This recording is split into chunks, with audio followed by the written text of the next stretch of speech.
Hi, my name is Deirdre Dunn. I'm a real estate broker in the Wellington and Waterloo regions, and I help people downsize. I help reduce the stress, the worry, the anxiety that accompanies downsizing often. And I have created a 5-step method that I call your next chapter. And so today I wanted to take you through the entire journey and process and steps that are involved in downsizing. But before we begin, I want you to hit that subscribe button and also press the like button so that more people like you can see this video. So let's begin the journey. And the journey always starts with where you are now. And it's likely where you are now is you're living in a house that is more space than you actually need. And it's also likely that when you're away and you're living on that one level apartment or condo, you really enjoyed that. And it's also likely that you're keeping your family home for the family gatherings. Except perhaps maybe those family gatherings aren't happening quite as often as you like, or they're migrating to somebody else's house these days. And the other thing that's likely happening is the financial aspect. It's a really big one and a big concern. And really you're thinking, is it worth it? Is it worth the time, the energy, the money to make the move? The reasons you're staying is moving is just too disruptive. I mean, it's just easier to stay put where you are. It's easier to keep things the status quo. The cost of everything, you know where everything is. It's just that much easier. And the other aspect is the decluttering aspect, which is huge for most people. Decluttering, what are you going to do with all the stuff in the basement, in the garage, the sentimental items? You keep putting it off. You know you need to do it, but you just keep putting it off. So this all really adds up to there's no sense of urgency. There's no immediate change needed. So you're coping. Everything's working. The devil you know versus the devil you don't know. So that sense of urgency isn't there, except that playing on your mind is kind of all this financial worry and what's going to happen in the future. What do I need to do? Again, it comes back to the time, the energy, and the cost. Underlying all of this is fear, and fear is costing you peace of mind. Fear has many different faces. It can look like overwhelm, it can look like denial or procrastination. So, what happens when this fear kind of takes over? Well, one of two things. One, you keep postponing, putting off downsizing until you can't do it anymore. And that means then the burden shifts over to your kids. And if you're like me, you don't really want to put that burden over onto your kids. The other thing is the procrastination has a cost.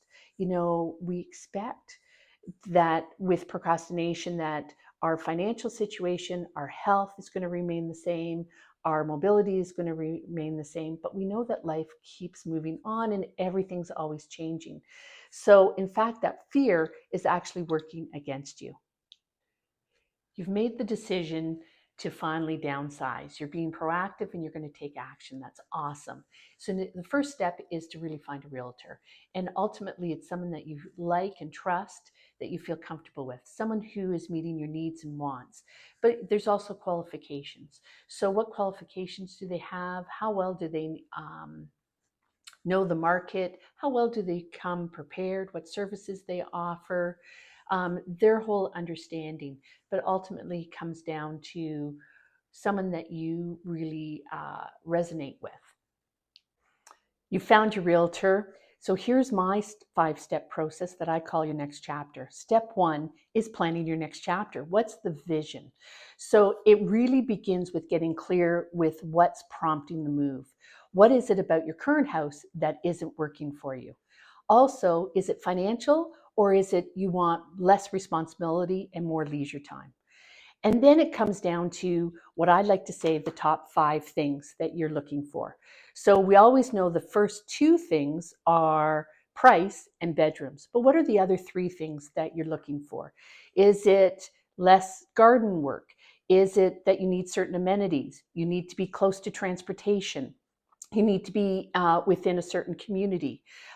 Those are the things that we're going to discuss: your wants, your needs, what's not working for you currently, and what are you looking for in the next chapter.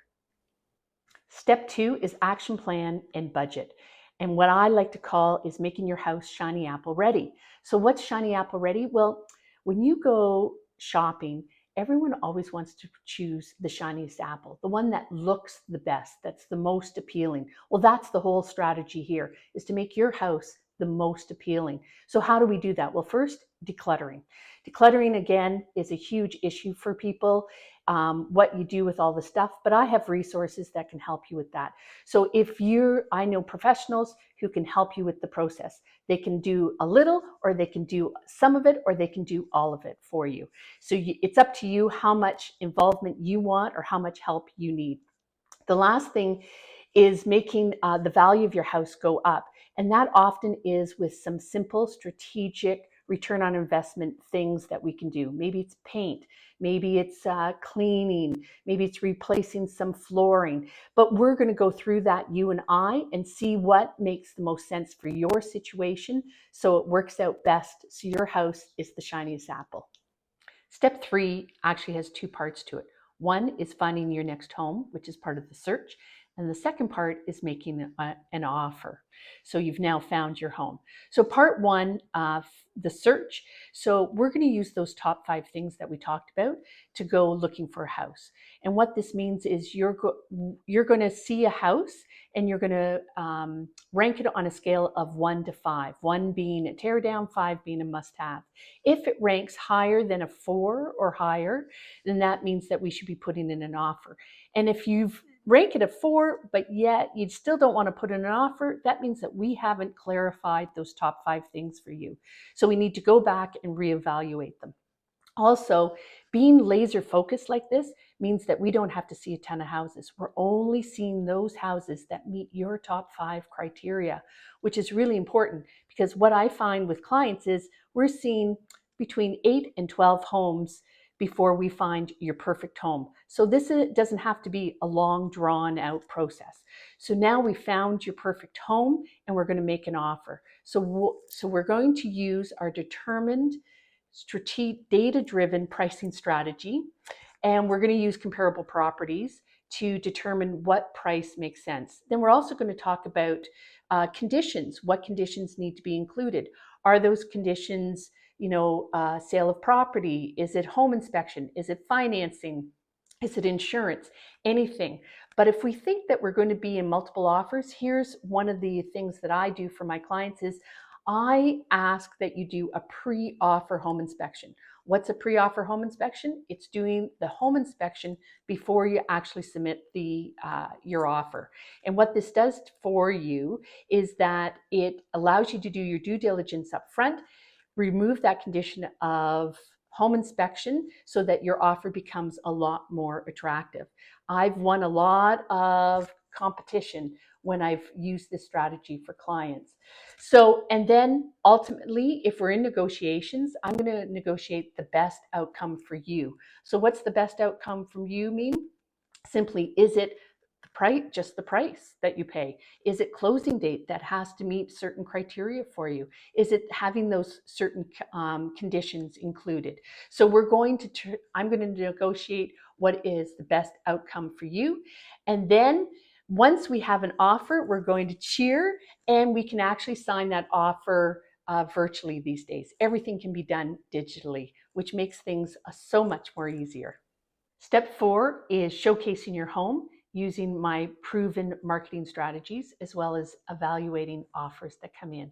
So showcasing your home starts with determining our pricing strategy, which is totally data-driven, based on where the market's at, the economy, the updates for your home, what other homes have sold similar to yours.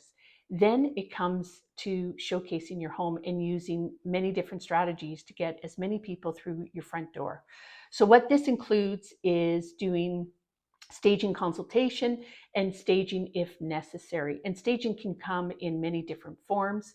It can be from just doing some accessories to actually bringing in some furniture for empty rooms. The other thing that I always offer is a pre-sale home inspection.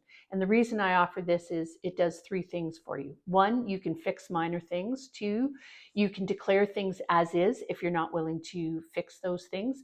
And third, sometimes, not always, but sometimes the buyer will use your uh, pre-sale home inspection and reduce that condition in their offer. So what's the other thing is that we also list on multiple MLS boards, the Toronto and Brampton boards, including all the 21 boards that are MLS system services. So basically we're blanketing all of Southwest Ontario, again, getting your house out to as many people as possible. And then finally, when we receive offers, we're going to evaluate the quality of those offers. And quality doesn't just simply mean the price. It also means what is the best outcome for you. So does that mean that it has to be on a certain closing date? Does that mean that we need to see certain clauses in that offer? So we're going to evaluate it so that it gives you the best outcome possible for you. Step 5, we're in the home stretch. Congratulations. You've sold your home now and you've bought one. So now you're in the transition stage. And what that includes is a moving guide and more. So we're going to first celebrate with some flowers sent to you. Hope you enjoy them. Will take care of all the paperwork for you. So that includes sending it to a mortgage broker if need be, your lawyer, if insurance if need be. So you don't have to stress about that. But the other key thing that you're going to get from me is my detailed moving guide that starts from day one after you have final paperwork, all the way to moving day. And it's going to take you step by step, week by week, what you need to do so it keeps you on track, and it also helps you take away some of that stress so you don't have to keep thinking about what needs to be done. Also, we're going to plan all your walkthroughs and your final walkthrough. I like to do final walkthrough 24 hours to 48 hours before closing to make sure everything's okay. Then about 2 weeks out, you're going to go see your lawyer for final paperwork. Often that can happen even up to a few days before closing. But if you're 2 weeks out and you haven't heard from your lawyer, I always say get in touch, make sure everything's on track. And then finally, it's moving day. And now you are moving into your new, beautiful downsized home that you're going to enjoy. It's going to meet all your needs and benefits. And you're going to start your next chapter, which is pretty darn exciting. So I hope you found this very useful. Before you go, hit the subscribe button and press the like button so other people like you can see this video. Thanks again. Cheers, and we'll see you at the next video.